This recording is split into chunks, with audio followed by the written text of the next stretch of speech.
ماہ ذی قعدہ کا آج آخری دن ہے۔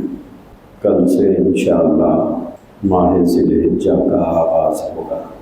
ماہ ذی الحجہ اسلامی سال کا آخری مہینہ ہے۔ محرم سے نئے سال کا آغاز ہوتا ہے۔ ماہ ذی الحجہ کی فضیلت عام طور پر ہم لوگ دو چیزوں سے جانتے ہیں، ایک تو حج کی وجہ سے، دوسرے قربانی کی وجہ سے۔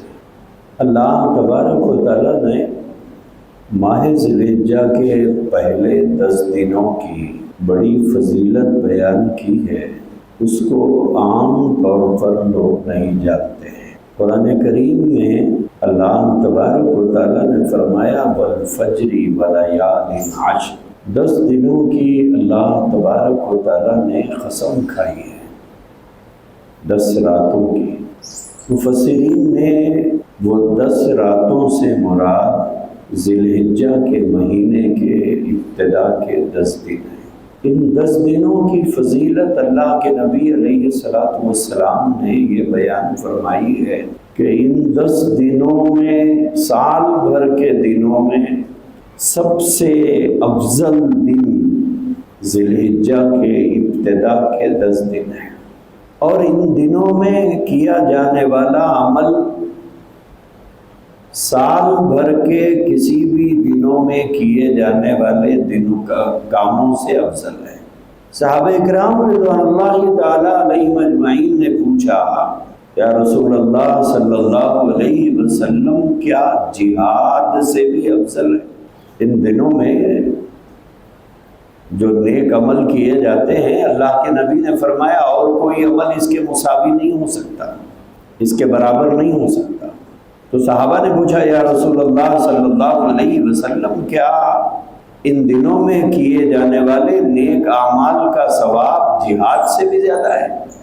اللہ کے نبی علیہ السلام نے فرمایا ہاں، البتہ وہ آدمی جو اپنی جان اور مال کو لے کر جہاد میں نکلا ہو اور اللہ تبارک و تعالیٰ نے اس کی جان اور مال دونوں کو قبول کر لیا ہو، یعنی وہ شہید ہو گیا اور اس کا مال بھی اسلام کی سربلندی میں لگ گیا ہو، وہ افضل ہے۔ لیکن اگر کوئی آدمی جہاد میں گیا اور واپس آ گیا، وہ شہید نہیں ہوا، تو ماہ ذی الحجہ میں کیے جانے والے اعمال اور ابتدائی 10 دنوں میں کیے جانے والے اعمال کو جہاد میں جا کر واپس جو ثواب لے کر آتا ہے مجاہد، اس سے زیادہ ثواب اللہ تبارک و تعالیٰ یہ 10 دنوں کے اعمال میں عطا فرماتا ہے۔ بڑی فضیلت ہے۔ علماء نے لکھا ہے کہ رمضان المبارک کی راتیں افضل ہیں،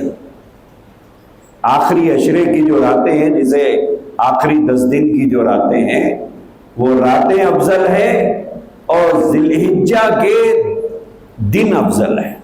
رمضان المبارک کے مہینے کی راتیں افضل ہیں، ہم سب جانتے ہیں۔ تو اسی طرح ماہ ذی الحجہ کے شروع کے 10 دن افضل ہیں، بلکہ بعض علماء نے تو یہاں تک لکھا ہے کہ سوائے شب قدر کی رات، جو شب قدر ہوتی ہے، اس سے ہٹ کر اور کوئی رات ان 10 راتوں سے افضل نہیں، کیونکہ اللہ تبارک و تعالیٰ نے قسم کھائی ہے والفجر ولیال عشر۔ تو یہ 10 دن میں اس کی راتیں بھی افضل ہیں، اس کے دن بھی افضل ہیں۔ اسی لیے علماء نے لکھا ہے کہ اگر کوئی آدمی 9 روزے رکھ لیتا ہے، چاند دیکھنے سے لے کر عرفے کے دن تک، تو وہ رکھ سکتا ہے، بڑا ثواب ہے۔ اور ان 10 دنوں کے اندر ہر آدمی کو چاہیے کہ جتنا اس سے ممکن ہو سکتا ہے اللہ کا ذکر کرے، اللہ کا ذکر کرے۔ ذکر میں کیا پڑھے؟ کثرت کے ساتھ چوتھا کلمہ پڑھے، جس میں اللہ کی وحدانیت کا ذکر ہے، یا پھر اللہ اکبر لا الہ الا اللہ اللہ اکبر وللہ الحمد، کثرت کے ساتھ اسے پڑھیں۔ جتنا ثواب کمانا چاہے تو بغیر زیادہ محنت کے ثواب ملتا ہے۔ کوئی بہت زیادہ مشقت والا کام اللہ نے ہمارے ذمے نہیں رکھا ہے۔ اگر ہو سکا تو روزے رکھ لو، 9 نہیں رکھ سکتے 2-3 رکھ لو، یا وہ بھی نہیں ہو سکتا تو عرفے کا روزہ رکھ لو۔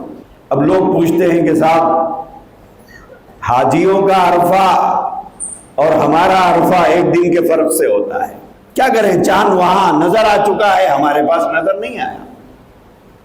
رمضان وہاں ایک دن پہلے شروع ہو جاتا ہے اور عید بھی ان کی ایک دن پہلے ہو جاتی ہے، ہمارے پاس چاند ایک دن بعد نظر آتا ہے۔ تو اگر آپ چاہو تو 2 روزے رکھ لو کہ جس دن یوم عرفہ ہوتا ہے حاجیوں کا اس دن کا بھی روزہ رکھ لو، اور اس کے بعد کے دن کا بھی روزہ رکھ لو، کیونکہ یہاں عرفے کا دن ہوتا ہے۔ تو بہرحال ان 9 دنوں کے اندر آدمی کو چاہیے کہ ایک تو روزے رکھ لے، حالانکہ نفل روزے ہیں لیکن فضیلت والے روزے ہیں۔